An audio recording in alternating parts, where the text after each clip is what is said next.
महाकाय सूर्यकोटि समप्रभ निर्विघ्नं कुरु मे देव सर्वकार्येषु सर्वदा।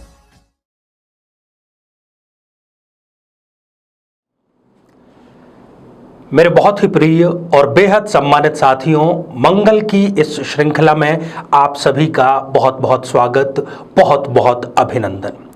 साथियों, हम प्रत्येक लग्न के ऊपर मंगली जातक को कौन कौन सी समस्याएं विशेष तौर पर तब आ सकती है जबकि वो किसी नॉन मंगलिक व्यक्ति से विवाह कर ले, इस पर चर्चा कर रहे हैं। और आज इस श्रृंखला में बारी है वृश्चिक लग्न के जातकों की। जी हाँ साथियों, यदि आप वृश्चिक लग्न के हैं और मंगली हैं और यदि आपने विवाह कर लिया है और आपको पता विवाह के बाद में लगा है तो क्या क्या समस्याएं आ सकती है, इस पर चर्चा करेंगे। साथ ही चर्चा करेंगे बेहद ही आसान और अद्भुत चमत्कारिक उपाय की, जिससे कि आप उन समस्याओं से उबर सकें, ऊपर आ सकें। साथियों, इस पर हम चर्चा करें इससे पहले एक बेहद ज़रूरी सूचना कि हम हमारे प्रत्येक एपिसोड के अंत में किसी न किसी जातक के प्रश्न का उत्तर देते हैं और ये प्रश्न हमें प्राप्त होते हैं आप लोगों के ही द्वारा यूट्यूब कमेंट के माध्यम से। अपना कमेंट लिखने से पहले आप #आचार्य चंद्रकांत इस शब्द का प्रयोग जरूर करें और साथ ही बेहद आसान सा प्रश्न जो इसी एपिसोड से संबंधित है, इसी एपिसोड के अंत में आपसे पूछा जाएगा, उसका सही उत्तर साथ में लिख करके जरूर भेजिए। साथियों, हनीमून पीरियड अर्थात शादी के तुरंत बाद का कुछ समय, वो कुछ समय आप महीनों में भी ले सकते हैं या 1 साल तक भी ले सकते हैं। ये कपल टू कपल वैरी करता है, परंतु यदि वो हनीमून पीरियड आपके न्यायालयों में चक्कर काटने में बीत जाए तो बहुत ज़्यादा दुखद एहसास होता है। बहुत से लोगों को ये दिन देखना पड़ता है और उसी पर हम आज चर्चा करने जा रहे हैं। यदि आप वृश्चिक लग्न के हैं, मंगली हैं, तो आपको बेहद ध्यान से इस एपिसोड को पूरा देखना चाहिए। तो आइए साथियों, बिना किसी देरी किए वृश्चिक लग्न में मंगली जातक को क्या क्या समस्याएं आ सकती हैं यदि वो नॉन मंगलिक व्यक्ति से विवाह कर ले, तो जन्म पत्रिका के माध्यम से जानते हैं। साथियों, ये आप जो जन्म पत्रिका देख रहे हैं, जन्म पत्रिका 8 नंबर से प्रारंभ हो रही है, इसलिए हम इसको कहते हैं कि ये एक वृश्चिक लग्न की जन्म पत्रिका है। पहली बात, अब इस वृश्चिक लग्न की जन्म पत्रिका में चर्चा हम करेंगे मंगल की, और मंगल इस जन्म पत्रिका में लग्नेश है। लग्नेश होना शुभ है, साथ ही षष्टेश भी है, इसलिए वो मिले जुले परिणाम यहां पर देगा। सबसे पहली स्थिति, यदि इस जन्म पत्रिका के लग्न भाव में, जहां पर कि आप 8 नंबर लिखा हुआ देख रहे हैं, मंगल देव विराजमान है, स्वग्रही हैं, और स्वग्रही होकर के केंद्र में बैठ करके मंगल रोचक नामक बहुत सुंदर, बहुत अच्छे योग का निर्माण कर रहा है, परंतु साथ ही इस जातक को उसने बना दिया मंगली। अर्थात ऐसे व्यक्ति का विवाह के तुरंत बाद में दाम्पत्य जीवन को लेकर के विवाद चलेगा, विवाद कोर्ट में चला जाएगा। और जैसी कि हमने चर्चा की कि हनीमून मनाने के लिए जो पीरियड था वो आपका न्यायालयों के चक्कर, वकीलों के चक्कर काटने में जा रहा है यदि ये व्यक्ति नॉन मंगलिक से विवाह कर लेता है तो।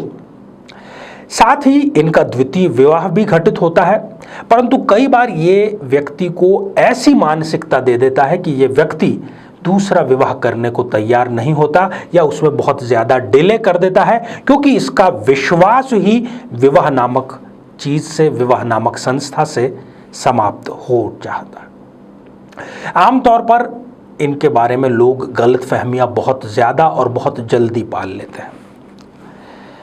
साथियों, चर्चा सुख स्थान की। यदि यहाँ पर इस जन्म पत्रिका में मंगल देव सुख भाव में यदि बैठे हैं और ऐसा व्यक्ति नॉन मंगलिक व्यक्ति से विवाह कर लें तो विवाह के प्रारंभिक 2 वर्ष बहुत ज़्यादा अनबन में, कलह में निकलते हैं। हालांकि बाद में स्थितियां संभल जाती है, परंतु जो जीवन साथी है वो अपनी शर्तों पर आगे की जिंदगी जीने के लिए आपसे समझौता करता है, कॉम्प्रोमाइज़ करता है, और ऐसे व्यक्ति को उससे दब करके ही आगे की जिंदगी व्यतीत करनी होती है। और पढ़ाई भी ये स्थिति में मंगल बीच में छोड़ता हुआ स्पष्ट रूप से नजर आ रहा है। ऐसा जो व्यक्ति है वो अपने माता पिता का बहुत ज़्यादा लाडला, उनसे बहुत ज़्यादा लगाव रखने वाला होता है। साथियों, यदि इस जन्म पत्रिका के सप्तम भाव में मंगल देव विराजमान है और ये व्यक्ति चाहे स्त्री है या पुरुष शादी कर लें किसी नॉन मंगलिक व्यक्ति से, तो शादी के दिन, मतलब जिस दिन शादी हो रही है, फेरे हो रहे हैं, रिसेप्शन है, उसी दिन दोनों परिवारों में किसी मुद्दे पर बहुत बड़ी अनबन, बहुत बड़ा झगड़ा या अनबन हो सकती है साथियों। और यही कारण बनता है कि ये जो जोड़ा है ये फिर आगे एक दूसरे पर विश्वास नहीं कर पाता, चाहते हुए भी विश्वास नहीं कर पाता। और ये व्यक्ति अपनी काम ऊर्जा का गलत स्थान पर गलत प्रयोग करते हुए भी देखा गया है। और इनका भी रिश्ता जिस डोर से जुड़ जाता है वो डोर यहाँ पर यदि हम कहें तो वो कॉम्प्रोमाइज़ की डोर होती है। साथियों, अगली स्थिति यदि इस जन्म पत्रिका के अष्टम भाव में मंगल देव विराजमान है, यहाँ पर पे विपरीत राजयोग का निर्माण जरूर कर रहे हैं, उनको प्रोफेशनली यहाँ पर बहुत आगे बढ़ाने में ये विपरीत राजयोग काम करेगा, लेकिन आपका जो वैभव है, आपका जो ऐश्वर्य है, वो आपके ससुराल पक्ष को फूटी आंख भी सुहाएगा नहीं, और वो येन केन प्रकारेण आपकी सफलता में बाधा उत्पन्न करते रहेंगे। जीवन साथी से आपको हमेशा तिरस्कार मिलता रहेगा, हालांकि रिश्ता ये चल जाएगा, तलाक नहीं होगा। अंतिम स्थिति यदि वृश्चिक लग्न की जन्म पत्रिका में द्वादश भाव 12th हाउस में मंगल देव विराजमान है और यदि ये व्यक्ति नॉन मंगलिक व्यक्ति से विवाह कर ले, तो यहां पर भी हम देख रहे हैं कि मंगल देव विपरीत राजयोग का निर्माण कर रहे हैं। ऐसे व्यक्ति को यदि स्त्रियां हैं तो मैं उनको खास तौर पर सावचेत करना चाहूँगा कि वो जिस ससुराल में जाएंगी वहाँ पर आधारभूत सुख सुविधाओं का भी उनको बिल्कुल अभाव मिलेगा।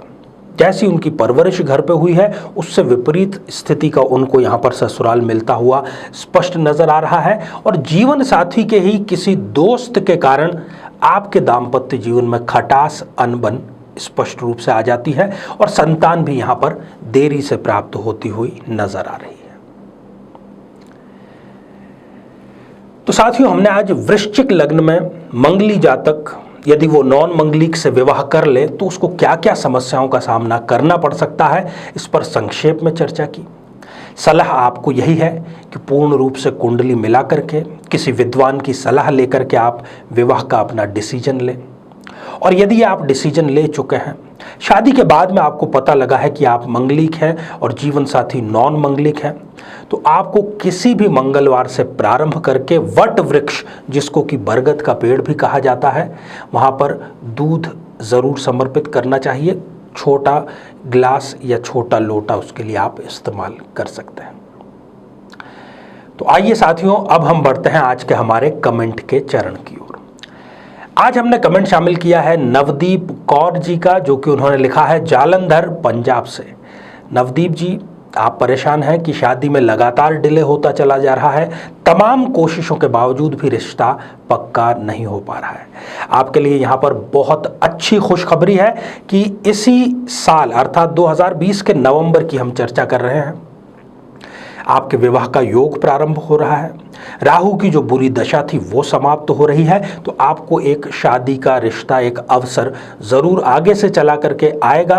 वो बना रहे इसके लिए आपको प्रति बुधवार को गाय को हरा चारा अपने हाथ से समर्पित ज़रूर करना चाहिए।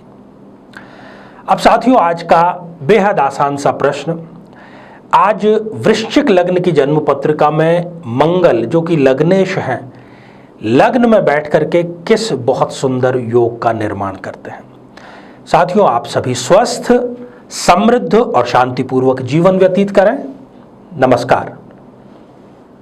जीवन में किसी समस्या का सामना कर रहे हैं, जैसे कि शादी में देरी होना, पति पत्नी में मनमुटाव या तलाक तक की नौबत आ जाना, संतान का प्राप्त न हो पाना, नौकरी या धन प्राप्ति में बाधा आना, जीवन के प्रत्येक क्षेत्र में किसी न किसी प्रकार की बाधा आना, तो आज ही अपनी जन्म पत्रिका का संपूर्ण विश्लेषण करवाएं और पाएं समस्या से सदैव के लिए मुक्ति।